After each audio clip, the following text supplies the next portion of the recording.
Colin, let's start with you. There are new benefits to creators here. Creators can start making money earlier. Creators can more easily find the music that they want and integrate that into their videos. How did this all land with you? How much of an improvement is this from your perspective?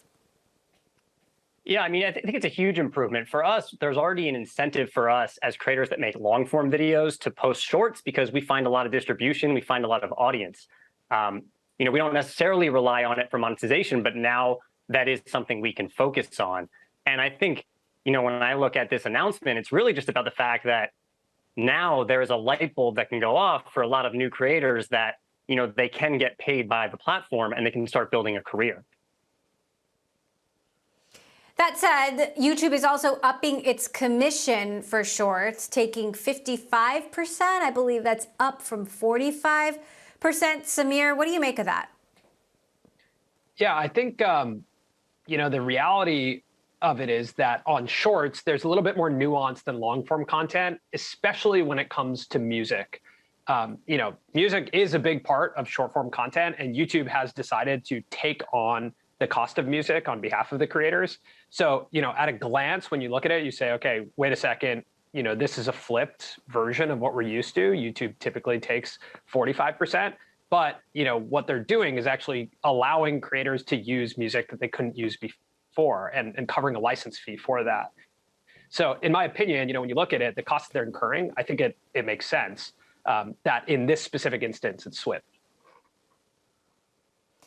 Colin, there are a lot of platforms out there, a lot of platforms vying for your time and the time of other creators. What didn't you hear from YouTube that you would like to hear?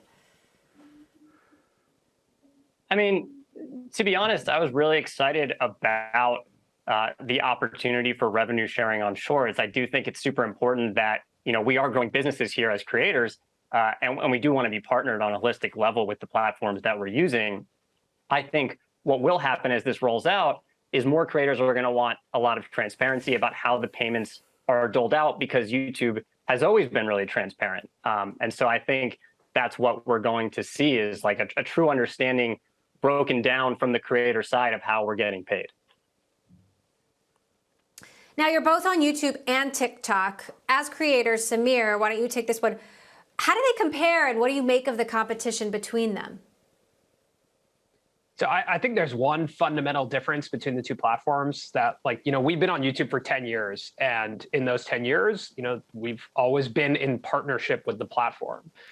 The difference is that when we make money, YouTube makes money and vice versa. And that's truly a partnership.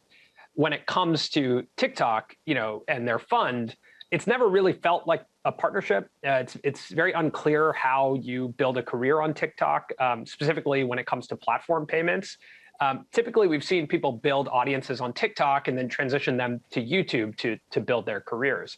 So in my opinion, when you look at this, and again, from our experience building a career on YouTube, there's a different depth of the audience, and there's also a different depth of platform engagement when it comes to how the platform actually pays you. And then again, I think when you look at TikTok, a lot of people go to TikTok for the For You page. They're not necessarily going for specific creators. If you take the top creators off of TikTok, it's still enjoyable on the For You page. But if you go to YouTube and you start taking off the top creators, YouTube's a totally different place. So I think YouTube is a lot more creator focused, and that comes across in the way that they pay creators. So, as you think about where to invest your time and your money, Colin, how do you see the creator economy evolving? How are you watching? I mean, there seems to be new opportunities, new platforms, new ways of reaching fans every day. How are you making those calculations on a daily basis about where to spend your time?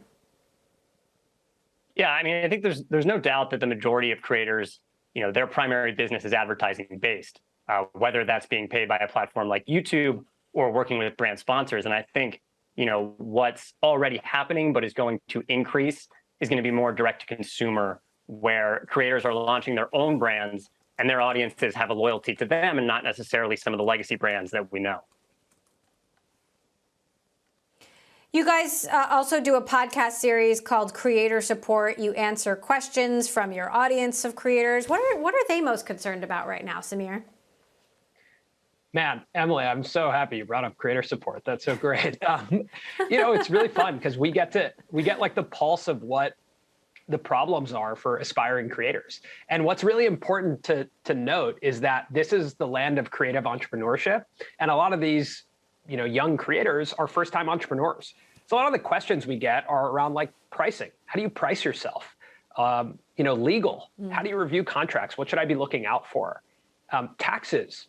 How do I do my taxes as a creator? So a lot of this stuff comes down to just fundamentals of entrepreneurship. And I think that's what's really important is that if you're looking at the creator economy, this is really just a form of entrepreneurship. It's media first entrepreneurship. And I think that's what's really important to recognize. The problems that we're facing in the creator economy are the same problems that young startups face, that young entrepreneurs face. So that's what we see a lot on creator support. And then I think beyond that, it's a creative business. So you do get a lot of questions around purpose, right? How do I lock into something that I can do for the next 5-10 years? Not just, get myself involved in a viral trend or something that's happening right now. How do I actually turn this into a long-term sustainable career? And some of that is yet to be seen. But the creators who have done that for a really long time, what we're seeing is, ability to evolve as platforms evolve and as changes, are made to the platforms like what happened today with YouTube. So, Colin, what's one piece of advice for, the aspiring content creators out there? A piece of advice that's not obvious, especially after seeing these changes from YouTube today. What would you say?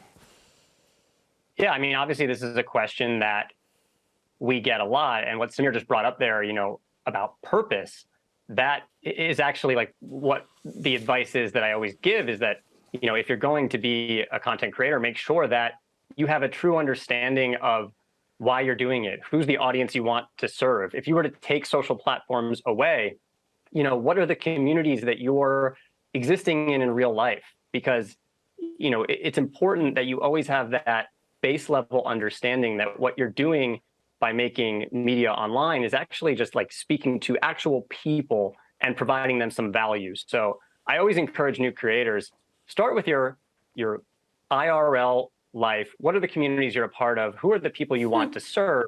And then once you know that, you'll have a much longer trajectory as a creator.